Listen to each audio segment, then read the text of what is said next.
Hello everyone and welcome to Utter Study Point. और मैं स्वागत करता हूं आपका CUET UG 2026 की प्लेलिस्ट में, जिसमें हम सारे के सारे लेक्चर्स कवर कर रहे हैं और लेक्चर्स के साथ हम प्रैक्टिस क्वेश्चंस भी कवर करेंगे। आज के इस वीडियो में हम बात करेंगे यूनिट फर्स्ट के चैप्टर सेकंड विद्युत विभव तथा धारिता के कुछ बेहतरीन मोस्ट इंपॉर्टेंट क्वेश्चंस और उसके साथ कुछ PYQs भी जो कि पिछले सालों में आए गए पेपर्स में पूछे गए थे, उनका हम सॉल्यूशन करेंगे। और हम अगर बात करें तो ये जो हमारा वीडियो रहेगा वो CUET UG 2026 को कंप्लीट कवर करेगा सेकंड चैप्टर।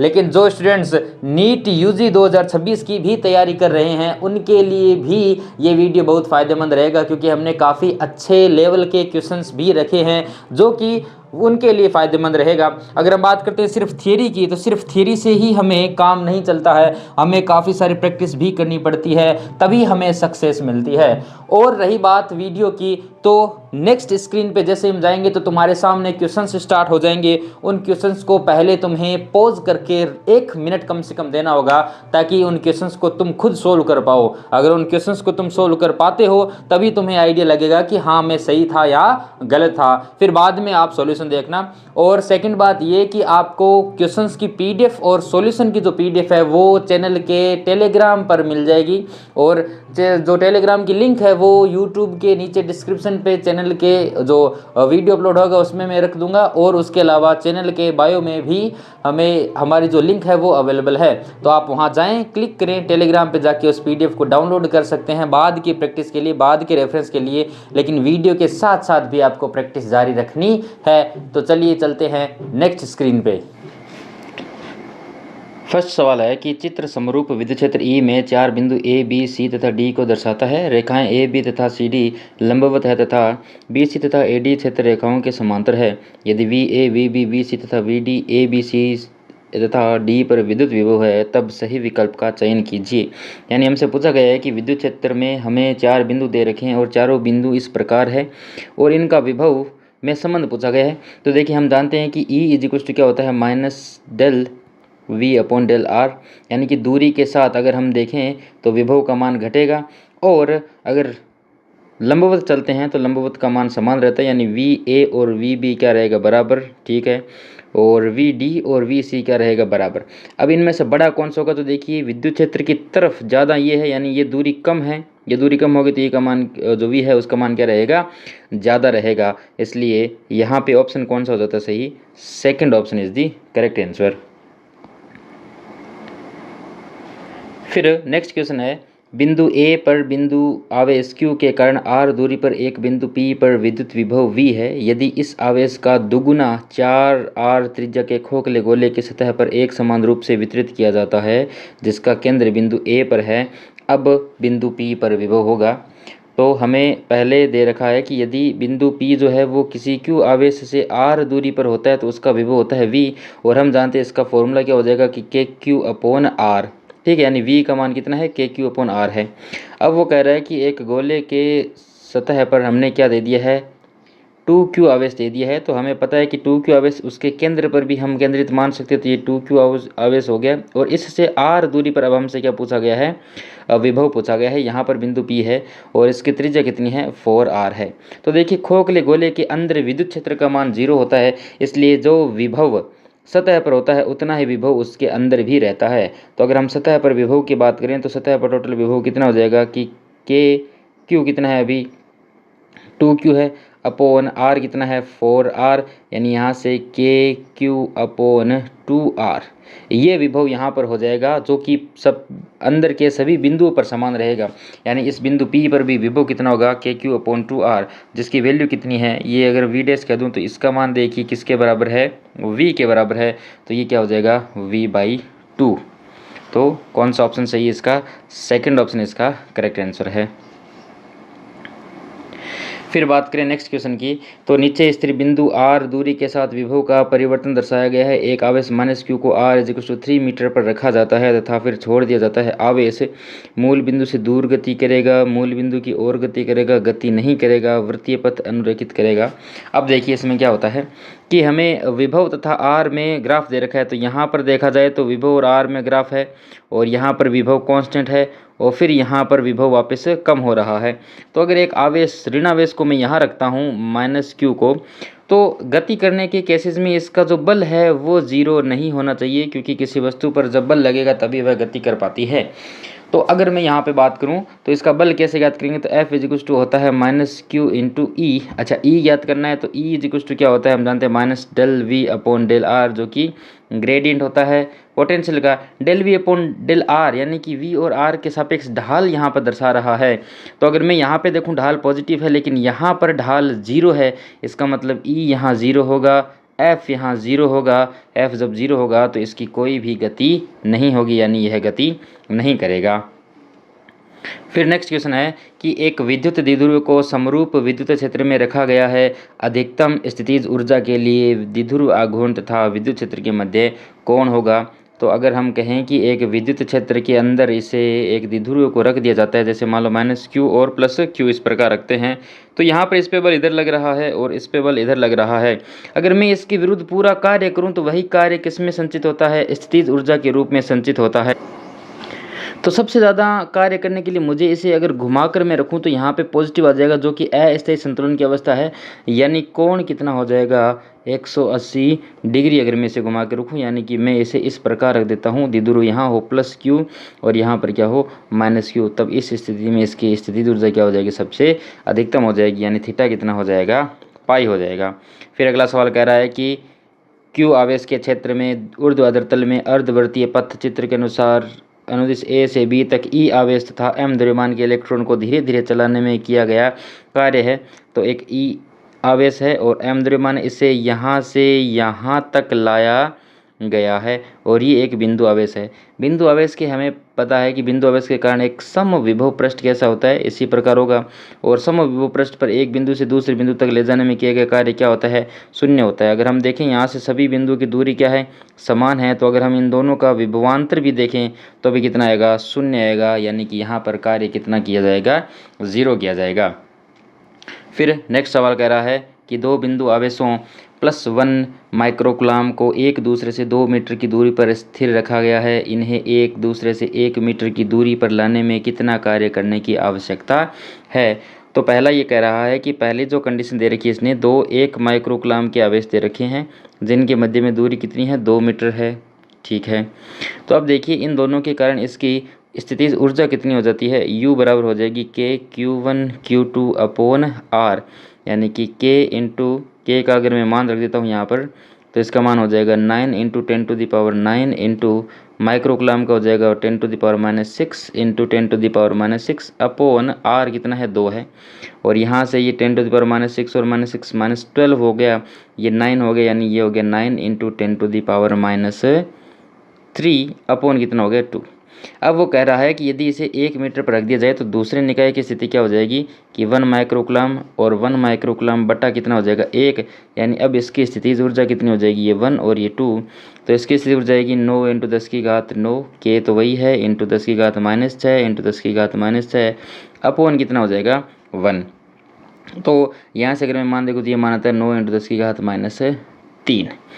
अब अगर मैं कहूँ कि इस ऊर्जा में परिवर्तन कितना हुआ है तो मैं लिखूंगा कि U2 माइनस U1 बराबर जो ऊर्जा में परिवर्तन आया वही तो क्या हो जाएगा, इसका कार्य हो जाएगा। तो ऊर्जा में परिवर्तन कितना हुआ बाद में हमने किया तो 9 इंटू 10⁻³ और माइनस कितना हो जाएगा 9/2 इंटू 10⁻³ जूल। और यहाँ से देखा जाए तो ये कितना हो जाएगा 4.5 इंटू 10⁻³ जूल, इतना आंसर आ जाएगा। और ये कौन सा है, first option is the correct answer. फिर नेक्स्ट क्वेश्चन है कि एक अल्फा कण को V वोल्ट के विभव से विराग में त्वरित किया जाता है, इसकी अंतिम गतिज ऊर्जा होगी।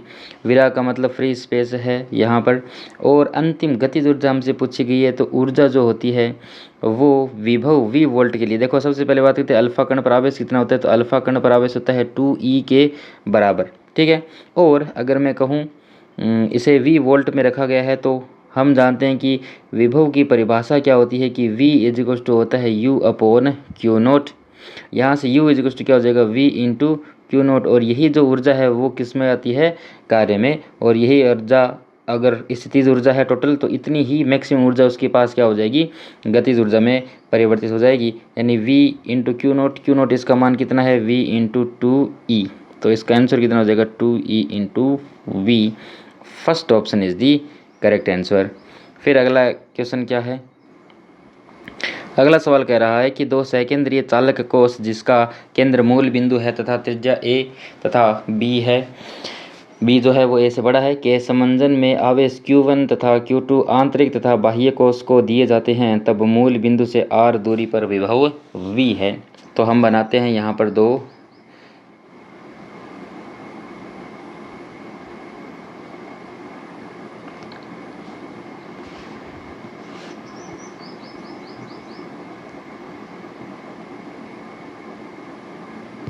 ठीक है। तो यहाँ पर अगर मैं कहूँ इसकी त्रिज्या A है और इसकी त्रिज्या कितनी है, B है, B जो है वो A से बड़ा है। अगर इसे आवेश Q1 दिया गया है और बाहरी सतह को आवेश दिया गया है Q2, तो आंतरिक तथा बाह्य कोष को दिए जाते हैं, ठीक है। तब मूल बिंदु से R दूरी पर विभव है, R क्या है, A से छोटा है, यानी यहाँ किसी बिंदु पर हमें क्या पूछा गया है, विभव पूछा गया है। तो अगर देखा जाए तो यह दोनों ही जो कोष है उन दोनों के मध्य है, तो बाहर जो विभव है, जो सतह पर विभव होता है, वही विभव अंदर रहता है, क्योंकि अंदर विद्युत क्षेत्र शून्य होता है, इसलिए विभव कांस्टेंट होता है। अब अगर मैं कहूँ कि Q1 के कारण अंदर कितना विभव हो जाएगा, के Q1 अपॉन A हो जाएगा, क्योंकि इसकी सतह पर ये है। अच्छा, और इसकी सतह पर विभव कितना है, प्लस हो जाएगा कितना, के Q2 अपॉन B, जो कि इसकी त्रिज्या है। तो यही दोनों जो मान है वो क्या रहेगा, इस बिंदु पर रहेगा, वही केंद्र पर रहेगा। और ये अगर A से बड़ा होता, बाहर होता, तो यहाँ पर A की जगह क्या आ जाती, दूरी R आ जाती। इसलिए ऑप्शन कौन सा सही है, first option is the correct answer.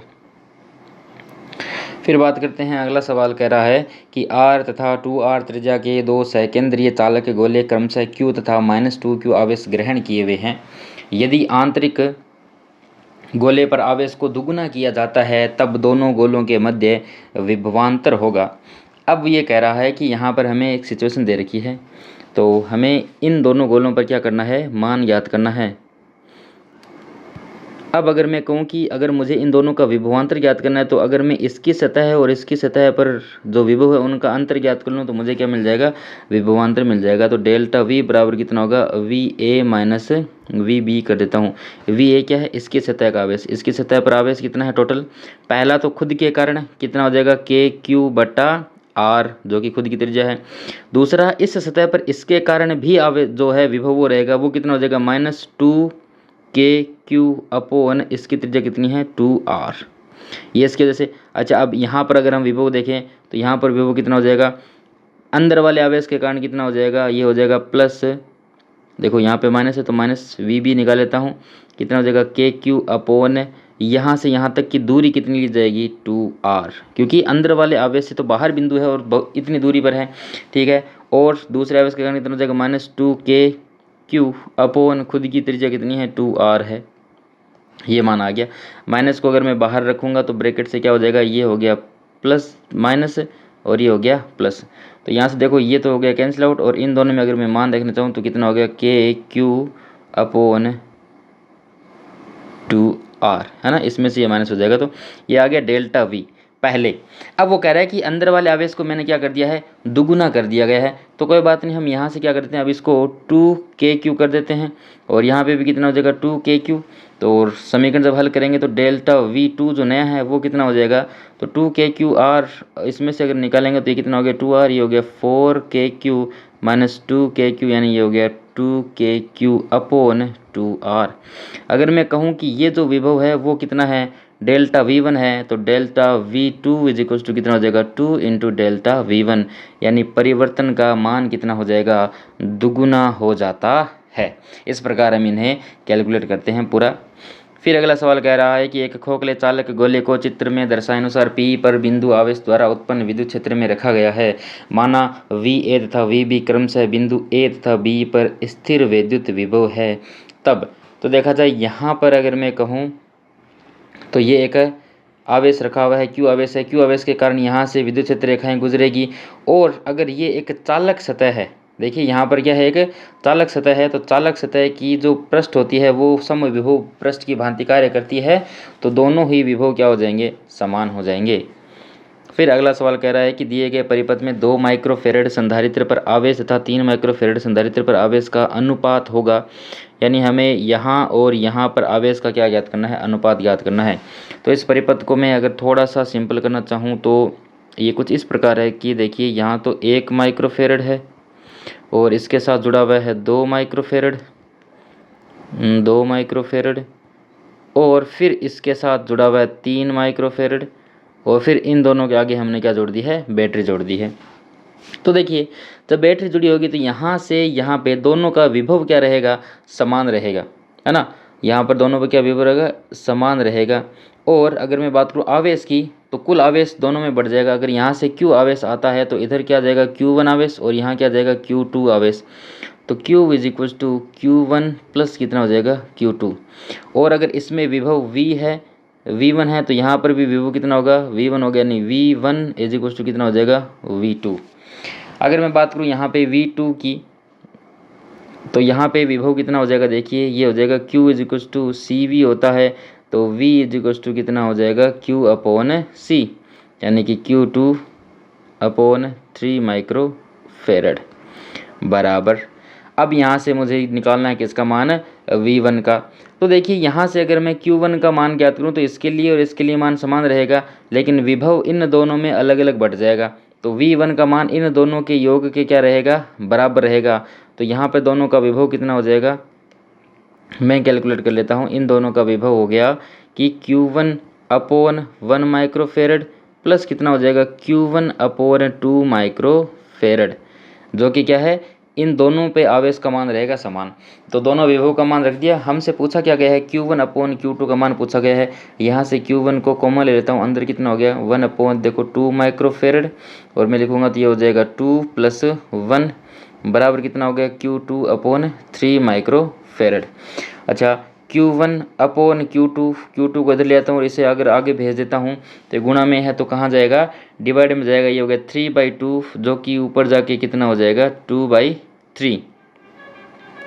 तो ये हो गया 2/3 माइक्रोफेरेड पहले था, और अब भी कितना हो जाएगा, 3 माइक्रोफेरेड। फिर से यहाँ पे हो जाएगा मान। और Q1 अपॉन Q2 की अगर मैं बात करूँ तो देखिए ये माइक्रोफेरेड अब ऊपर चला गया है यहाँ, है ना, क्योंकि ये 2 माइक्रोफेरेड ऊपर गया है और 3 नीचे आ गया है। माइक्रोफेरेड से माइक्रोफेरेड कैंसिल हो गया। इसका अनुपात कितना है, 2/9, यानी Q1 अपॉन Q2 का अनुपात कितना आ जाएगा, 2:9, 2/9 हो गया इसका आंसर। फिर अगला सवाल क्या कह रहा है कि दिए गए परिपथ में 1 माइक्रोफेरेड संधारित्र की प्लेटों पर आवेश जब 100 वोल्ट बैटरी को टर्मिनल A तथा B के सिरों में संयोजित किया जाता है होगा। A और B को एक बैटरी के साथ जोड़ दिया जाता है, ठीक है। तो मैंने कहा कि लो भाई मैंने इसे बैटरी से जोड़ दिया है, और बैटरी के विभव की वोल्टेज कितना है, 100 वोल्टेज है। तो एक सिरे को मैंने 0 मान लिया और एक को कितना मान लिया, 100। तो विभवांतर कितना हो गया, 100 का। ये जब 100 पे है तो ये मान भी कितना रहेगा, 100 पे। अच्छा अब ये दोनों समांतर है, तो समांतर भुजाओं का जो विभव है वो क्या रहेगा, समान रहेगा। यहाँ पे 0 0 है, 0 0, और यहाँ पे क्या रहेगा, 100 100। तो यहाँ भी क्या रहेगा, 100, और यहाँ भी क्या रहेगा, 100। तो अगर हम देखें कि 1 माइक्रोफेरेड के दोनों सिरों पर विभव का मान समान है, यानी इसका विभवांतर कितना हो गया है, 0 हो गया है। तो जब विभवांतर 0 है तो इसके सिरों में संयोजित जो आवेश होगा वो भी कितना होगा, 0 हो जाएगा। इसलिए इसका मान कितना है, 0 हो जाएगा। तो 12 का आंसर कितना हो जाएगा, 4। फिर बात करते हैं नेक्स्ट क्वेश्चन पे। अगला सवाल कह रहा है कि दिए गए परिपथ में A तथा B के मध्य विभवांतर 18 वोल्ट है तथा 2 माइक्रोफेरेड संधारित्र पर आवेश 24 माइक्रोकूलम है, C का मान होगा। चलिए इसको सोल्व करते हैं। A और B के मध्य विभवांतर टोटल देखा जाए तो कितना, 18 है। अच्छा विभवांतर अगर यहाँ से यहाँ तक मैं देखूँ तो 18 है, और ये दोनों श्रेणी क्रम में है तो विभवांतर दोनों में चेंज होगा। तो मैं V की बात करूं तो V इज इक्वल टू कितना हो जाएगा, इस पर मैंने कहा V1 आया होगा, और यहाँ इन दोनों समांतर तो दोनों पे क्या आया होगा, V2 है ना। तो V बराबर कितना होगा, V1 प्लस V2 आ जाएगा मान, ठीक है। V का मान कितना है, 18 है, ठीक है। तो 18 बराबर कितना हो गया, V1 प्लस V2। अब हम बात करते हैं ये कह रहा है कि संधारित्र पर आवेश 24 माइक्रोकुलाम है, 2 वाले पे यहाँ पर जो आवेश है वो कितना है, 24 माइक्रोकुलाम है। तो मैं अगर यहाँ मुझे संधारिता पता है और अगर मुझे आवेश पता है तो मैं इस पे विभव ज्ञात कर सकता हूँ, क्योंकि Q इज इक्वल टू कितना होता है, C इंटू वी। Q का मान कितना है, 24 माइक्रोकुलाम, C का मान कितना है, 2 माइक्रोफेरेड, और V2 इस पे विभव का मान है, तो V2 का मान कितना हो गया, यहाँ इसका मान आ गया 12 वोल्ट। तो V2 का मान कितना आ गया, 12 वोल्ट। अच्छा, और V1 में यहाँ से ज्ञात कर लूँगा तो V1 कितना हो गया, 18 माइनस 12, V1 का मान कितना हो गया, 6 वोल्ट। यानी इस पर मान कितना आएगा, 6 वोल्ट। अच्छा, अगर इस पर 6 वोल्ट है, इसकी धारिता इतनी, तो आवेश कितना आएगा, तो मैं इसकी बात करता हूँ आवेश की। तो आवेश तो यहाँ पर और यहाँ दोनों पर मान क्या रहेगा, दोनों का मान समान रहना चाहिए। तो अब हम कैलकुलेट करते हैं इसका मान। तो यहाँ आवेश Q1, अगर मैं यहाँ पे लिखता हूँ Q आवेश, तो ये आवेश भी आगे जाएगा और यही आवेश आगे फिर बढ़ जाएगा Q1 और Q2 में, और Q1 और Q2 का मान किसके बराबर रहेगा, Q के बराबर रहेगा। Q का मान कितना हो जाएगा, Q is equal to C into V, यानी ये हो गया 36 माइक्रोकुलाम। ये कितना हो गया, 36 माइक्रोकुलाम बराबर। अच्छा, Q1 की अगर मैं बात करूँ तो यहाँ से Q1 की अगर इसके लिए मैं वैल्यू फाइंड आउट करूँ तो Q is equal to C into V होता है। इसका हमें पता है कितना है, 24 माइक्रोकुलाम, और Q2 हमें ज्ञात करना है। तो Q2 की वैल्यू कितनी आ गई यहाँ पे, 36 माइक्रोकुलाम माइनस कितना हो गया, 24 माइक्रोकुलाम, यानी इसकी वैल्यू आ गई 12 माइक्रोकुलाम। तो इस पर आवेश कितना है, 12 माइक्रोकुलाम है, वोल्टेज कितना है, 12 है। तो Q is equal to C into V2 बराबर C का मान कितना हो जाएगा, Q2 कितना है, 12 माइक्रोकुलाम अपॉन V कितना है, 12 है, यानी इसके C का मान कितना हो गया, 1 माइक्रोफेरेड। तो इसका आंसर कौन सा हो जाएगा, फर्स्ट। 13 का आंसर कितना हो जाएगा, फर्स्ट हो जाएगा। फिर अगला सवाल कह रहा है कि प्लेट क्षेत्रफल तथा D दूरी के एक संधारित्र को K1 बराबर 6 तथा K2 बराबर 4 परावैद्युतांक के 2 परावैद्युत से भरा जाता है, नवीन धारिता होगी। इसकी अगर मैं धारिता की बात करूं तो जो नई धारिता है उसका मान कितना आ जाएगा। इस सॉल्यूशन को थोड़ा यहाँ से हटा देते हैं।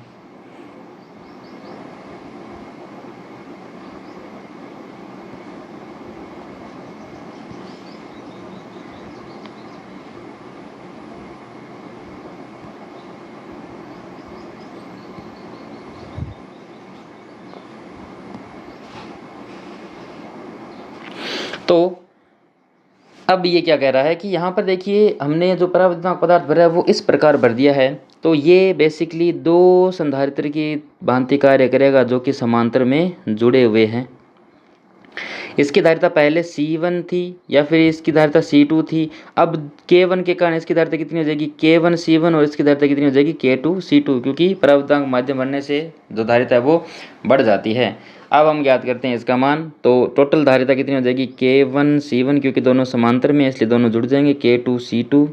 अच्छा, पहले इसकी धारिता C1 थी, C1 का मान कितना हो जाएगा, C is equal to K1, C होता है epsilon naught into A. Area देखो यहाँ पे इसके लिए एरिया प्लेट का सिर्फ और सिर्फ आधा ही है, तो epsilon not A by 2 into कितना हो जाएगा D, जो कि इनके सेपरेशन के बीच की दूरी D दोनों के लिए क्या है, सेम है, प्लस K2 कितना हो जाएगा, एप्सिलॉन नॉट A बाई इसका भी कितना हो जाएगा, आधा एरिया इंटू 2 हो गया।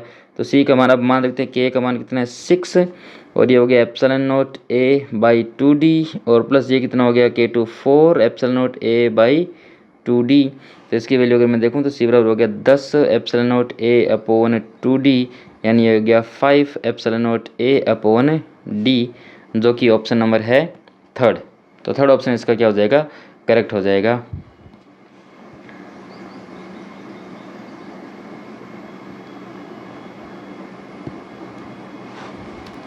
अब अगर हम बात करते हैं नेक्स्ट क्वेश्चन की, अगला सवाल कह रहा है कि दिए गए परिपथ में P का विद्युत विभव होगा।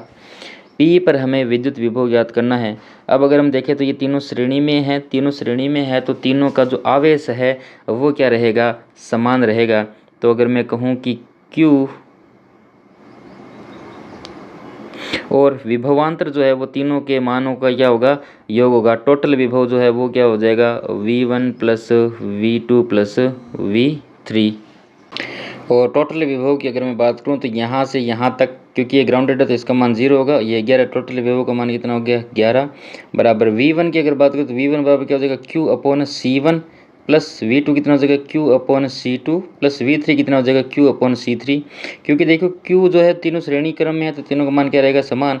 अब C1 C2 C3 के मान रख देते हैं। C1 का मान कितना है 3 माइक्रोफेरेड, तो इसका मैं लिख देता हूँ 3 माइक्रोफेरेड, और ये हो गया 1 माइक्रोफेरेड, और इसका मान कितना हो गया 2 माइक्रोफेरेड।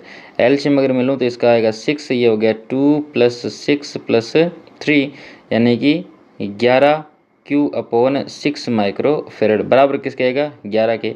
11 से 11 कैंसिल आउट हो गया। Q का मान कितना हो गया 6 माइक्रोकुलाम। अच्छा Q 6 माइक्रोकुलाम है, हमसे पूछा गया इसके चारों ओर P का मान।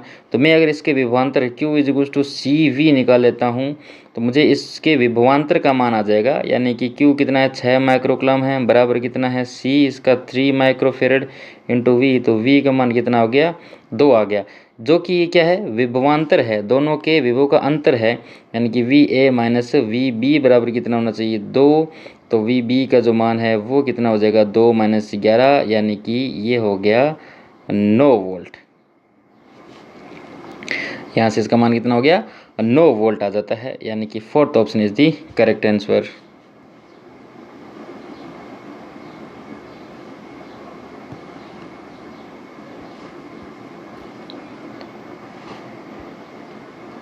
फिर बात करें नेक्स्ट क्वेश्चन की, तो अगला सवाल कह रहा है कि 2 चालक गोलों जिसमें से प्रत्येक को Q आवेश दिया जाता है को दर्शाए अनुसार एक दूसरे से दूर रखा गया है। कुंजी S से गुजरने वाले आवेश की मात्रा जब इसे बंद किया जाता है गोलों के मध्य संयोजक चालक है। ठीक है, तो ये 2 गोले हैं जिनके ऊपर आवेश पहले Q और Q है। अब इनको जोड़ देंगे तो क्या होगा, इनमें आवेश प्रवाहित होगा। कब तक होगा, जब तक कि इनका क्या ना हो जाए, विभव बराबर ना हो जाए। तो V1 बराबर किसके होना चाहिए V2 के। अच्छा, अब विभव बराबर हो गया, तब हमने कहा कि इस पे आवेश कितना रहा होगा Q1 और इस पर आवेश कितना रहा होगा Q2। तो अगर मैं कहूँ कि KQ1/R बराबर होना चाहिए किसके KQ2/2R के। तब देखिए यहाँ से R से R कैंसिल आउट हो गया, K से K कैंसिल आउट हो गया, और Q2 जो है वो किसके बराबर हो गया 2Q1 के। ठीक है, अब अगर मैं देखूँ टोटल चार्ज कितना है दोनों गोलों पर, पहले टोटल चार्ज कितना था Q1 बराबर क्या रहना चाहिए Q2 किससे, आवेश संरक्षण से। भाई आवेश तो उतना ही रहना चाहिए, तो पहले कितना आवेश था Q + Q बराबर आवेश कितना है Q1 + Q2, यानी 2Q = कितना हो गया यहाँ पर 3Q1, क्योंकि Q2 किसके बराबर इसके। तो Q1 का मान मैं यहाँ से देखूँ तो कितना आ गया 2Q/3 आ गया है। अब ये आवेश कौन सा है जो अभी बचा है, पहले इतना था तो कितना प्रवाहित हो गया है, इसलिए इनका क्या निकाल लेंगे अंतर निकाल लेंगे। तो Q - Q1 बराबर कितना हो गया Q - 2Q/3 बराबर कितना हो गया 3Q - 2Q/3, यानी ये हो गया Q/3। तो इतना आवेश प्रवाहित हो जाएगा यहाँ से इन दोनों के बीच से। तो first option is the correct answer. फिर बात करें नेक्स्ट क्वेश्चन की, तो अगला सवाल क्या कह रहा है कि एक अनावेशित संधारित्र को बैटरी से पूर्णतः आवेशित किया जाता है। इस प्रक्रम में संधारित्र में संग्रहित ऊर्जा व बैटरी द्वारा किए गए कार्य का अनुपात होगा। तो ये याद रखना, ये काफ़ी इंपॉर्टेंट बात है कि हमें पता है कि संधारित्र को जब चार्ज किया जाता है तो उस पर मान कितना होता है 1/2 CV² या फिर Q²/2C, या फिर कितना होता है 1/2 × Q × V। इतना मान उसके अंदर ऊर्जा संचित होती है। लेकिन अगर मैं बात करूं बैटरी के द्वारा किए गए कार्य की, तो W बराबर क्या हो जाएगा V × Q होता है, और यहाँ पर टोटल आवेश कितना दिया जाएगा Q × V। तो इतना बैटरी कार्य करेगी और संधारित्र के अंदर इतनी ही ऊर्जा संचित होगी। अच्छा, इतनी ही क्यों, ऊर्जा संरक्षण का नियम क्या यहाँ पे उल्लंघन हो रहा है? तो नहीं, बाकी की जो ऊर्जा है वो ऊष्मा के रूप में और वायर के प्रतिरोध के रूप में नष्ट हो जाती है। अब इनका अनुपात अगर मैं देखूँ तो किससे पूछा गया है, बैटरी द्वारा किए गए कार्य और इसका, तो 1/2 QV/ कितना हो गया QV, यहाँ से कैसे हो गया तो 1/2 हो गया इसका आंसर, जो कि कौन सा है फर्स्ट ऑप्शन है। फिर बात करते हैं अगले क्वेश्चन की। नेक्स्ट क्वेश्चन कह रहा है कि 3 संधारित्रों को चित्र में दर्शाए अनुसार संयोजित किया जाता है। बिंदु O पर विभव बराबर है। तो बिंदु O पर हमें विभव ज्ञात करना है। हमें 3 अलग अलग जो संधारित्र है वो दे रखे हैं। यहाँ से देखिए ओ जो है वो संधि पर है, तो अगर मैं कहूँ संधि से टोटल आवेश जो है जो भी प्रवाहित होगा उसका मान क्या होना चाहिए, शून्य होना चाहिए, क्योंकि संधारित्र के लिए हमें आवेश संरक्षण का नियम रखना होगा, संधि के लिए आवेश का नियम लगाना होगा। तो अगर मैं यहाँ से देखूँ तो मैं कह सकता हूँ कि यहाँ जाने वाला आवेश कितना होगा, Q is two C into V, यानी विभवांतर में लिखता हूँ, अगर इससे के वी ओ कह देता हूँ तो विभवांतर कितना हो जाएगा V0 माइनस 4, और ये अगर आवेश कहूँ तो यहाँ से कितना हो जाएगा C इंटू V0 माइनस 7 नहीं, यहाँ पे तो कितना है 0 है, तो ये तो हो गया -0, और इस तरफ जाने वाला आवेश अगर कहूँ तो ये कितना हो जाएगा C इंटू V0 माइनस 10। तीनों का मान क्या होना चाहिए, तीनों का अगर मैं योग करूँ तो 0 होना चाहिए। यही तो क्या है, संधि पर धारा वाला नियम जो है, क्योंकि संधारित्र इनमें सेम टू सेम नियम लगता है आवेशों के लिए। जैसे हम धारा का नियम लगाते हैं किरचॉफ्स करंट लॉ, वैसे ही यहाँ पे लग जाता है किरचॉफ्स चार्ज लॉ। तीनों का योग क्या होना चाहिए, 0। C का मान रख देते हैं पहले के लिए, तो ये हो गया 2 माइक्रोफेरेड इंटू कितना हो गया V0 माइनस 4 प्लस कितना हो जाएगा, प्लस मैंने लिखा है यहाँ पे C कितना है 7, तो ये हो गया 7 माइक्रोफेरेड इसके लिए इंटू कितना हो गया V0, क्योंकि ये तो 0 माइनस हो गया, और प्लस में कितना है C का मान है 1 माइक्रोफेरेड इंटू कितना है V0 माइनस 10 बराबर किसके होना चाहिए, 0 के। अब इसको सिंप्लीफाई कर लेते तो ये कितना हो गया 2 V0 माइक्रोफेरेड माइनस कितना हो गया 8 माइक्रोफेरेड प्लस कितना हो गया ये, यहाँ पे अगर मैं देखूँ तो ये हो गया 7 माइक्रोफेरेड इंटू V0, और प्लस कितना हो गया 1 माइक्रोफेरेड इंटू V0, और माइनस कितना हो गया 10 माइक्रोफेरेड बराबर कितना हो गया 0।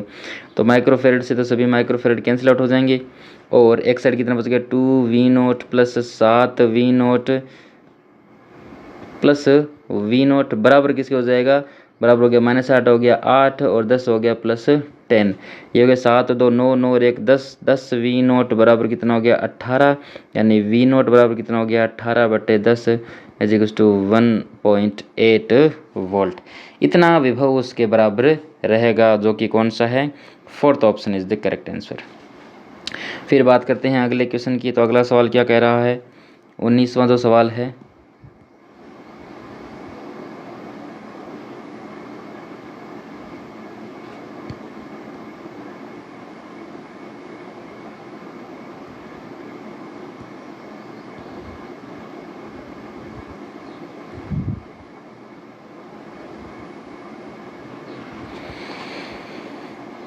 अगला सवाल कह रहा है कि संधारित्रों के दिए गए जाल में बिंदु ए तथा बी के मध्य तुल्य धारिता ज्ञात कीजिए। तो अभी ज्ञात कर लेते हैं। अब देखिए इसे थोड़ा सिंपल हमें करना पड़ेगा। तो ये अगर वी ए से बिंदु जुड़ा हुआ है तो सीधा वायर है, ये भी बिंदु कितना हो गया ए हो गया, ठीक है, और यहाँ पे भी कुछ नहीं है तो ये बिंदु भी क्या हो गया ए हो गया। फिर इसके आगे कोई बिंदु नहीं है, ये बिंदु कितना है बी है तो ये भी बी हो गया, और यहाँ से जुड़ा हुआ है तो भी क्या हो गया ये बी ही हो गया, और यहाँ भी अगर मैं देखूँ तो ये बिंदु भी कितना है बी ही है। इसके अलावा यहाँ पे अगर मैं एक बिंदु अलग देना चाहूँ तो मैंने पी बिंदु बोल दी है, और इससे ये सभी जुड़े हुए हैं। ये बिंदु पी है तो ये बिंदु भी कितना है पी है। अब देखिए इसको सिंपल करने का तरीका क्या है, 3 बिंदु हमारे पास है, तीनों बिंदु रख देते हैं। यहाँ मैंने ए बिंदु रख दिया, यहाँ मैंने पी बिंदु रख दिया, तीनों लाइन में है, और यहाँ मैंने रख दिया बी बिंदु, ठीक है। अब देखो ए और पी के बीच में एक क्या है संधारित्र जोड़ दो, एक संधारित्र ए और पी के बीच में। अच्छा ए और पी के बीच में एक और है क्या, तो एक और जोड़ दो जो कि क्या रहेगा समांतर क्रम में, ठीक है ए और पी। अब बाकी और देख लो ए और पी में कुछ है क्या, नहीं। अब बी और पी में चलते हैं, बी और पी में क्या है एक सी है, ठीक है, तो एक और मैंने जोड़ दिया। फिर क्या है यहाँ पे पी और बी के बीच में एक और है तो मैंने एक और जोड़ दिया है। फिर यहाँ से देखो बी और पी में एक और है तो बी और पी में मैंने एक और जोड़ दिया है। फिर ये देखो ए और बी के बीच में, ए और बी के बीच में मैंने एक और संधारित्र जोड़ दिया है। ये हो गया इसका सिंपल डायग्राम। अब इन सब के मान कितने हैं, सी है तो ये सी और सी ये तीनों समांतर क्रम में हैं दोनों, तो ये हो गया 2C, और इसी के श्रेणी क्रम में कितना जुड़ जाएगा, ये 3 है तो ये हो गया 3C, और इसके समांतर में कितना जुड़ जाएगा एक सी, तो ये कितना हो गया 1/2C प्लस 1/3C बराबर हो गया ये 6C, और ये 3 + 2 इसका मान हो गया 6C/5 प्लस में कितना हो जाएगा C, यानी हो गया 11C/5, जो कि कौन सा आंसर है 4th आंसर है। अगला सवाल कह रहा है कि 6 माइक्रोफेरेड धारिता के एक संधारित्र को 3 वोल्ट विद्युत वाहक स्रोत से संयोजित किया जाता है। संधारित्र में संग्रहित स्थिर विद्युत ऊर्जा, सीधा सा सूत्र है हाफ CV²। हाफ सी का मान रख दो यहाँ पर, कितना हो जाएगा 6 × 10⁻⁻6 फेरेड, और V का मान कितना हो जाएगा V², तो ये हो गया 9। तो यहाँ से अगर मैं देखूँ 3 × 9 = 27 माइक्रो जूल। ऑप्शन कितना हो जाएगा, third option is the answer.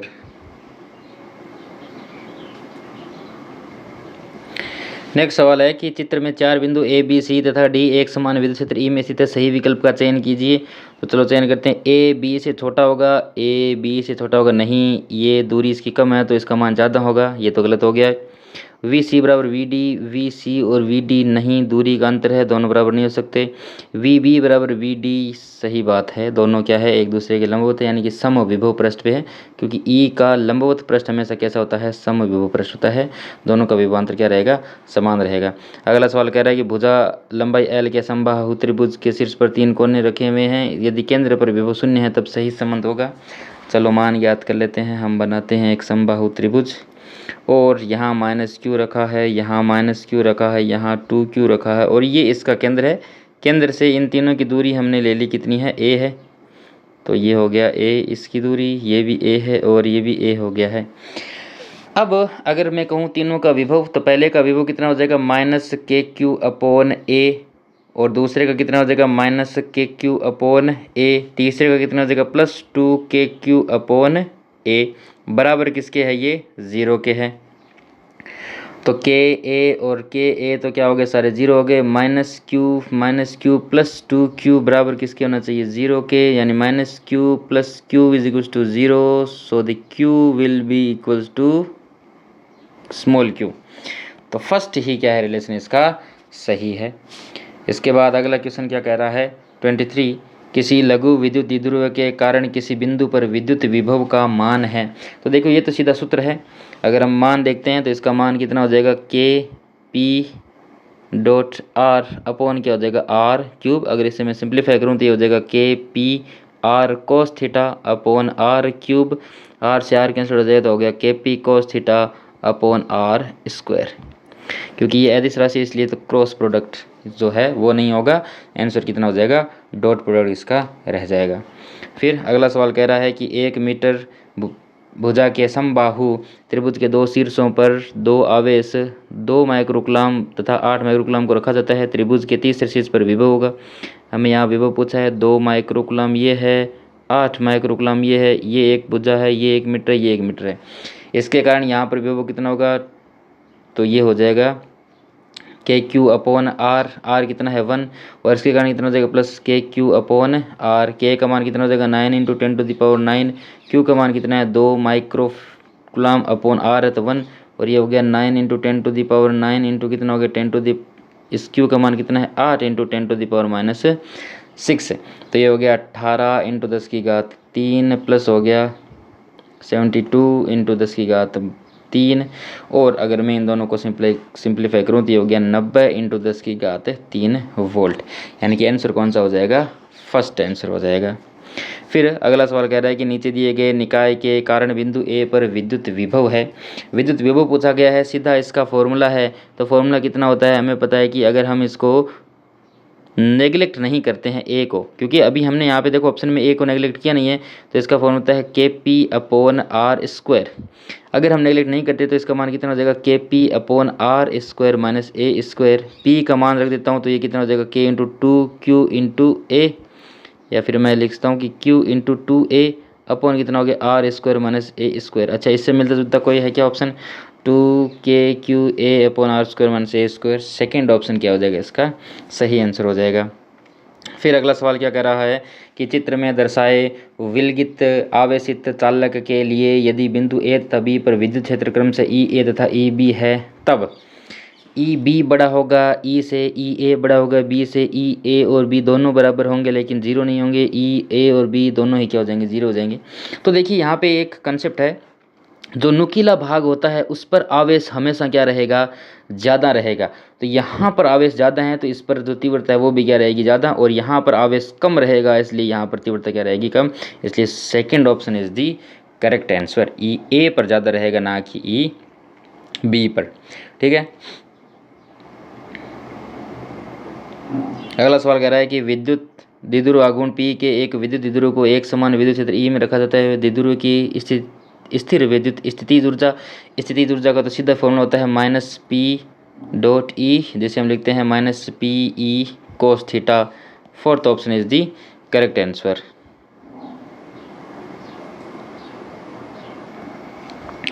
अगला सवाल कह रहा है कि एक धनात्मक आवेश Q को बिंदु आवेश प्लस Q के विद्युत क्षेत्र में धीरे धीरे बिंदु X से Y तक लाया जाता है, बाह्य बल द्वारा किया गया कार्य होगा। तो देखिए, कार्य को हम ऊर्जा से ज्ञात कर सकते हैं, और ऊर्जा क्या होती है, U = Q × V। यहाँ दो बिंदु है तो कोई बात नहीं, यहाँ दोनों बिंदुओं का क्या हो जाएगा, विभवांतर हो जाएगा VA - VB, और यहाँ पे आवेश कितना है, कैपिटल Q है। तो अगर मैं दोनों बिंदुओं पर पहले इस Q आवेश के कारण विभव ज्ञात कर लेता हूँ, तो मुझे यहाँ पर इन दोनों के Q आवेश लाने में किया गया कार्य मिल जाएगा। बिंदु X पर विभव ज्ञात करूँ तो Vx बराबर कितना हो जाएगा, KQ/R कितना है, A है, ठीक है।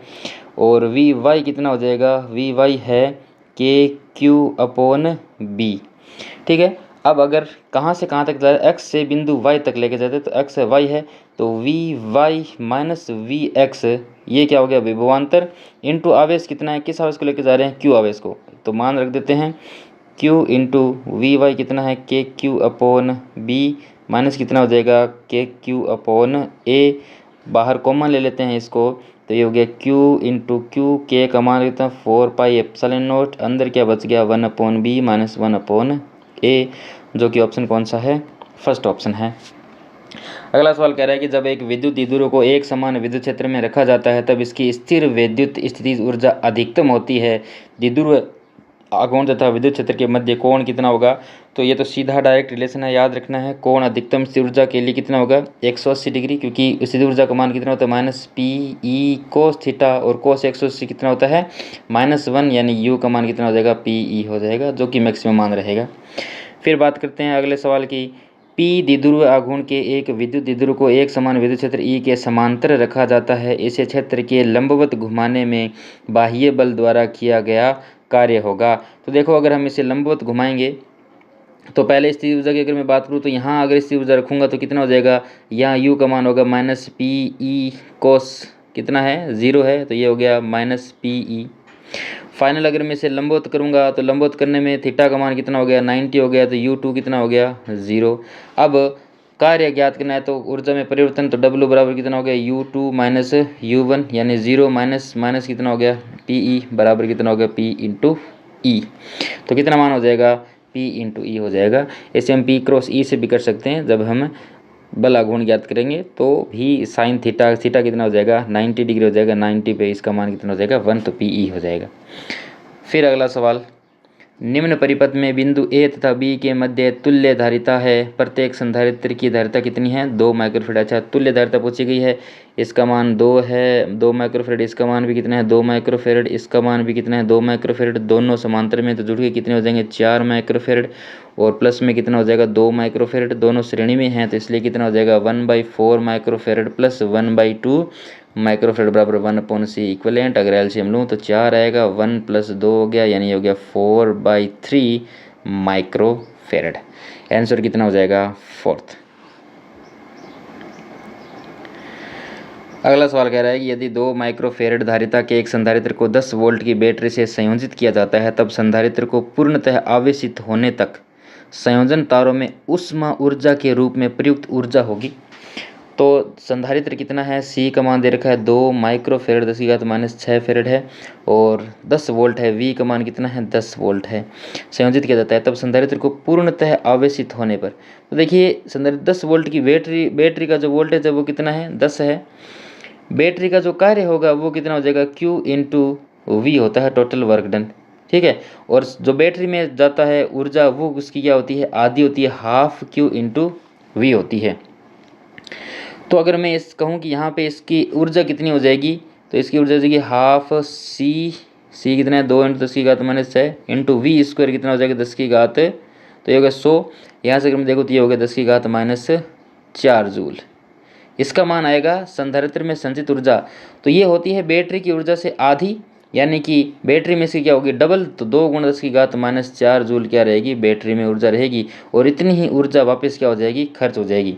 तो इसे मैं क्या लिखना चाहूँगा कि जितना ऊर्जा इसके अंदर बची है और आधी इसकी भाग जो है वो तारों में खर्च हो जाएगी, तो 10⁻⁴ जूल भी क्या हो जाएगी खर्च हो जाएगी। ऑप्शन में देखें तो ऐसा ऑप्शन है नहीं, लेकिन इसको देखो सेकंड ऑप्शन जो है वो यही लिखा हुआ है। तो मैंने 100 × 10⁻⁴ × 10⁻2 कर दिया, 100 का भाग लगा के ये हो गया 100 माइक्रो जूल। तो ऑप्शन कौन सा हो जाएगा, second option is the correct answer. आधा आधा दोनों में चला जाता है, आधा संधारित्र में जाता है और आधा कहाँ चला जाता है, तारों के प्रतिरोध में और उष्मा में। अगला सवाल कह रहा है कि ए तथा बी के मध्य तुल्य धारिता होगी, तो तुल्य धारिता ज्ञात करनी है। देखिए कि अब वापस पॉइंट्स कनेक्ट करते हैं, तो ये बिंदु कितना है, ए है, ठीक है, और ये भी तो ए ही है, तो ए है, और यहाँ ये मैं कहूँ ये बिंदु बी है, और ये बिंदु भी कितना है, बी है। बी से आगे कोई बिंदु नहीं है, तो इसे अब मैं कह देता हूँ कोई भी एक बिंदु बोल देता हूँ, ये बिंदु सी है। और ए के बाद अगर मैं देखूँ तो यहाँ पे भी कोई बिंदु नहीं है, तो ये एक अलग बिंदु है, इसे मैं बोल देता हूँ डी बिंदु है, ठीक है। 4 बिंदु है, ए बी सी और डी, चारों बिंदुओं को बना लेते हैं। ए है, ये बी है, ये सी है और ये डी है। चलिए अब हम कनेक्ट करते हैं। पहला है कि ए और सी के बीच में क्या है, एक संधारित्र है। ए और सी के बीच में एक संधारित्र है, इसे मैं ऐसे लिख देता हूँ, थोड़ा ये यूँ हो जाएगा, ए बी और ये सी और ये डी, और सिंपल हो जाएगा। 4 बिंदु बना लिए। ए और सी के बीच में एक है, ठीक है, ए और सी के बीच में रख दिया। सी और डी के बीच में एक है, तो सी और डी के बीच में एक रख दिया। डी से बी में एक है, तो डी से बी में एक रख दिया है। और फिर कहाँ है, सी से बी में एक और है, तो सी से बी में एक और लिख दिया मैंने। फिर वो कह रहा है कि बी से ए, तो बी से ए में कोई है क्या, बी से ए में नहीं है। ए से डी में हो गया, ए से, अच्छा ए से डी में भी एक और है, ए से डी में इस प्रकार एक और है जो इसके ऊपर से जा रहा है। तो मैंने ए से डी कनेक्ट कर दिया, ए से डी में एक आ गया, सी से बी में एक आ गया, सी से बी में एक आ गया, बी और डी के बीच में आ गया, बी और डी के बीच में आ गया, डी और सी के बीच में आ गया, ए और डी के बीच में आ गया। तो बस इतने से मान है। अब हमें क्या करना है, इनको दोनों को सोल्व करना है। तो अगर मैं यहाँ से देखना चाहूँ कि ये एक, जैसे मान लो यहाँ से ये भुजा आ रही है, यहाँ से ये भुजा आ रही है, तो देखिए यहाँ से इसको मैं थोड़ा सिंपल करता हूँ। इस डी को मैं यहाँ ले आऊँ तो ये हमें तार जो है वो कन्फ्यूज़न में नहीं मिलेगी। तो ये ए, ये डी, और ये मैंने ले लिया बी, और ये हो गया सी, ठीक है। तो ए से डी में एक है, ठीक है, डी से सी में एक है, ठीक है, सी से बी की तरफ एक है, ठीक है, और बी से डी में एक है, ठीक है, ये हो गया। और फिर ए और सी के बीच में एक है, ए और सी के बीच में एक हो गया। अब इनके मान देखिए व्हीटस्टोन सेतु बन गया कहीं ना कहीं। अगर मैं इन दोनों के अनुपात देखना चाहूँ, ए और सी के बीच में कितना है, ए और सी के बीच में 1 माइक्रोफेरड है, ठीक है। ए और डी के बीच में कितना है, ए और डी के बीच में 2 माइक्रोफेरड है। डी और बी के बीच में, डी और बी के बीच में 4 माइक्रोफेरड है। और बी और सी के बीच में 2 माइक्रोफेरड है। और सी और डी के बीच में कितना है, 3 माइक्रोफेरड।